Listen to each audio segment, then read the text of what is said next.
তো আজকে যে টপিকটা নিয়ে আলোচনা করব সেটা হচ্ছে তোমাদের দেখো বর্তমানে তোমাদের পড়াশোনার বিষয়টা নিয়ে আমি আলোচনা করব। দেখো অনেক ছাত্রছাত্রীকে দেখছি তারা গাফিলতি মারছে বা তারা বলছে যে আমাদের পড়াশোনা ঠিকঠাক হচ্ছে না।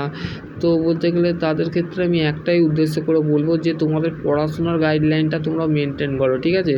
তো তোমাদের এই সমস্ত সাপ্লি সেমেস্টার এই সমস্ত যে ধারণাগুলো আছে, আমরা যদি সাপ্লি পেয়ে যাই, আমি যদি ব্যাক পেয়ে যাই, আমি যদি ব্যাকলগ হয়ে যাই, তো আমি পরের সেমিস্টারগুলোকে যেতে পারবো। ডেফিনেটলি তুমি যেতে পারবে, কিন্তু তুমি কেন সাপ্লি পাবে? তুমি ধারণাটা চেঞ্জ করো, change your mind, always is positive রাখো যে তুমি পাস করবো, আমি ফেল করবো না, ঠিক আছে। তো তুমি কোনো স্টুডেন্টকে আমি ভাবছি মানে তাদের ক্লাস নিতে যাই, তো সেখানে দেখেছি ডিপ্লোমা ইঞ্জিনিয়ারিংয়ে যে সমস্ত স্টুডেন্ট আছে তারা কি করে, তারা বলতে গেলে উদাসীনী হয়ে মনের মধ্যে ভাবনা। আমি কাছে যেয়ে বলি, বাবা কি হয়েছে তোমার? বলছে, স্যার আমার খুব চিন্তিত, আমার ডিপ্লোমায় বলতে গেলে 2টো সেমিস্টারে ফেল আছে, তো আমি কি করব। তো সেই ক্ষেত্রে বলবো, বাবা তোমরাও পড়াশোনা করো যাতে সাপ্লি বিষয়টা যাতে না আসে। স্পেশাল সাপ্লিমেন্টারি তোমাদের 6 সেমিস্টার ভাই বোনেদের ঘরে বলছি, এখনও বলছি সতর্ক হও। আর 1.5 মাস মাত্র আছে হাতে, সেই রিগার্ডিংয়ে বলতে গেলে পড়াশোনা করো, যে রিগার্ডিংয়ে তোমাদের বলতে গেলে পরে ভবিষ্যতে সেই পড়াশোনা যেগুলো করছো সেই পড়াশোনা, বা আমার চ্যানেলে তো অলরেডি বলতে গেলে অনেক ভিডিও বানানো আছে, তো তোমরা দেখো সেই ভিডিওগুলো, দেখো সেইগুলো ভিডিওগুলো দেখে নিজের বিবর্তন বা মনের চিন্তা ধারণা বদলাও, ঠিক আছে। যে আমি 2কে পাস করব, আমি 2কে পাস করলেই আমি পাস করে যাব। এই দেখো 1 নম্বর হচ্ছে তুমি যদি 2কে পাস করো তো তোমার নলেজটা কি বাড়বে? তুমি কি মেকানিক্যাল ইঞ্জিনিয়ার, তুমি মেকানিক্যাল ইঞ্জিনিয়ারের মধ্যে পর্যায়ে পড়ছো না, ঠিক আছে। তুমি যদি সিভিল ইঞ্জিনিয়ার করো বা মেকানিক্যাল ইঞ্জিনিয়ার করো বা ইলেকট্রিক্যাল ইঞ্জিনিয়ার করো, তুমি এর পর্যায়ে পড়বে না। পর্যায়ে কারা পড়ে? যারা না দেখে লেখে বা যারা বলতে গেলে ভাষাকে নিয়ে চর্চা করে, সব সময় বলতে গেলে রিপিট করে, রিপিট সাবজেক্ট। তো সেই ক্ষেত্রে বলতে গেলে আমি বলবো, আমিও তো একসময় ডিপ্লোমা ইঞ্জিনিয়ারিং ছিলাম, তো সেই ক্ষেত্রে বলছি তোমাদের যদি আরও কোনো বলতে গেলে বিষয় টপিক জানার দরকার, তো তোমরা PYQ যে বিষয়টা আছে সেটাকে তোমাদের ডাউনলোড করতে বলেছি।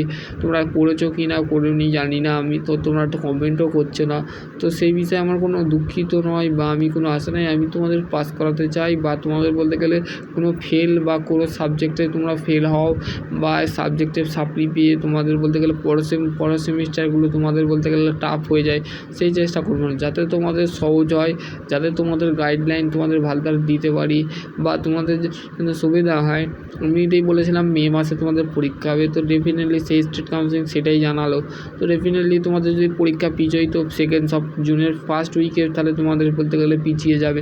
তো সেই ক্ষেত্রে তাহলে তোমাদের ফার্স্ট উইকে যদি 6 সেমিস্টারের পরীক্ষা হয়, তাহলে তোমাদের সেকেন্ড ফোর্থে যদি এরকম করে টানাটুনি করে বলতে গেলে তাহলে জুলাইয়ে তোমাদের জিলেট পরীক্ষা হবে।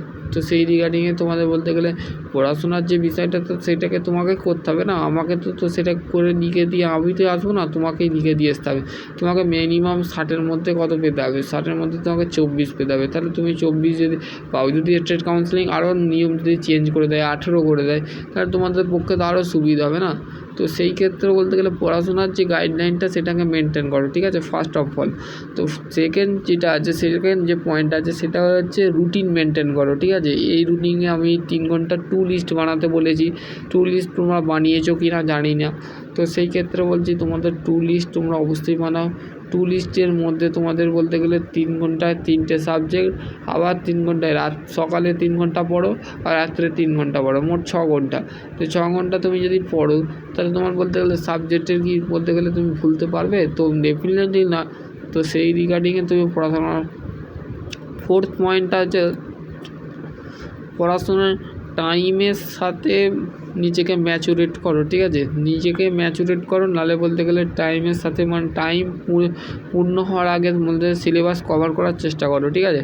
প্রথম থেকে শেষ পর্যন্ত সিলেবাস কভার করার চেষ্টা করো, যেটুকু সিলেবাস দিয়েছে সেইটুকু নিয়ে ডিসকাস করো। সকলে ভালো থেকো, সুস্থ থেকো। আর কোনো কোয়ারি থেকে তো ডেফিনেটলি তোমরা কমেন্ট সেকশানে কমেন্ট করো। সকলে ভালো থেকো, সুস্থ থেকো। Thank you.